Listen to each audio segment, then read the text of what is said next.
ইনজুরির সাথে Brazilian superstar নেইমারের যেন গভীর বন্ধুত্ব। ইনজুরির কারণে মাঠের চেয়ে মাঠের বাইরে বেশি সময় থাকতে হয় এই ব্রাজিলিয়ান সুপারস্টারকে। গত নভেম্বরে নতুন করে বাঁ পায়ের হাঁটুতে মেনিসকাস ইনজুরিতে পড়েন নেইমার। সান্তোসের ডাক্তার সাফ জানিয়ে দেন আপাতত যেন মাঠে না নামেন তিনি। চিন্তাভাবনা ছিল অস্ত্রোপচারেরও। তবে দলের বিপদে আর বসে থাকতে পারলেন না নেইমার। চিকিৎসক দলের নিষেধ সত্ত্বেও ইনজুরি নিয়েই মাঠে নামলেন নেইমার। গোল করার পাশাপাশি গোল করিয়ে ঠেকালেন দলের অবনমন। টানা 4 ম্যাচে হারের কারণে ব্রাজিলিয়ান সিরিয়াতে অবনমন শঙ্কায় ছিল নেইমারের ক্লাব সান্তোস। স্বাভাবিকভাবেই নেইমার চাননি তার দল দ্বিতীয় বিভাগে নেমে যাক, আর তাই দলের বিপদের দিনে ইনজুরি নিয়েই মাঠে নামেন তিনি। তার পায়ের জাদুতে স্পোর্টকে 3-0 গোলে হারিয়ে পূর্ণ 3 পয়েন্ট নিয়ে রেলিগেশনের শঙ্কা থেকে আপাতত বেরিয়ে এসেছে সান্তোস।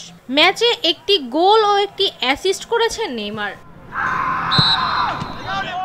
ম্যাচের শুরু থেকে বেশ উজ্জীবিত ছিলেন ব্রাজিলের এই সুপারস্টার। 25 মিনিটে গোল করে দলকে লিড এনে দেন তিনি। এর 10 মিনিট পর প্রতিপক্ষের আত্মঘাতী গোলের সুবাদে লিড দ্বিগুণ হয় সান্তোসের। প্রথমার্ধের পর দ্বিতীয়ার্ধেও আক্রমণ চালিয়ে যেতে থাকে সান্তোস। প্রথমার্ধে গোল করার পর দ্বিতীয়ার্ধে গোলে সহায়তা করেন নেইমার। 67 মিনিটে নেইমারের পাস থেকে গোল করে দলের জয় নিশ্চিত করেন ওয়াও শিমিট।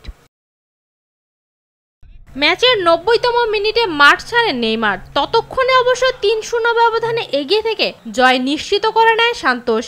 এ জয়ে 36 ম্যাচে 41 পয়েন্ট নিয়ে অবনমন অঞ্চল থেকে উঠে 15তম স্থানে অবস্থান করছে সান্তোস। মৌসুমে তাদের শেষ 2 ম্যাচ জুভেন্তুদে ও ক্রুইজেরোর বিপক্ষে। রেলিগেশন এড়াতে ওই 2 ম্যাচও গুরুত্বপূর্ণ নেইমারদের জন্য।